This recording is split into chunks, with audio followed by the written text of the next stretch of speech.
Hello, मस्तपैकी पुरणपोळीचं जेवण करून आम्ही निघालो नारायणपूरला दर्शनासाठी. तुम्हा सर्वांना मराठी नूतन वर्षाच्या आणि गुढीपाडव्याच्या खूप खूप शुभेच्छा. जाताना वातावरण खूप छान होतं कारण की पाऊस झालेला. गुरुवार आणि सोबत पाडवा असल्यामुळे जास्तच गर्दी होती नारायणपूरला. जेव्हा सगळ्या गोष्टी करूनसुद्धा तुम्हाला परिणाम मिळत नाही, तेव्हा देवाची इच्छा आणि कुठेतरी आपण कमी पडतोय, आपले प्रयत्न कमी पडतात असं समजून त्या गोष्टीतून खरंच बाहेर पडा. कारण सल्ला देण्यासाठी खूप येतात, पण शेवटी तुमचं तुम्हालाच बघायचं आहे.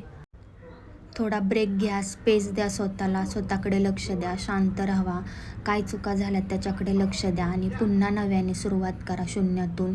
कारण की एका दिवसात काही होणार नाही, पण एक दिवस नक्कीच होणार आहे. आत्ता आपल्याकडे जे काही आहे ते कित्येक जणांचं स्वप्न आहे. त्यामुळे देवाने जे पण काही दिलं आहे आपल्याला त्यात समाधानी राहावा. 4 दिवसाचं आयुष्य आहे, छान मस्त आनंदात जगा. जाताना नेमका पाऊस लागला आम्हाला. मग आम्ही थांबलो एका हॉटेलमध्ये आणि बाहेर पाऊस आणि आम्ही चहा घेणार नाही असं होणारच नाही.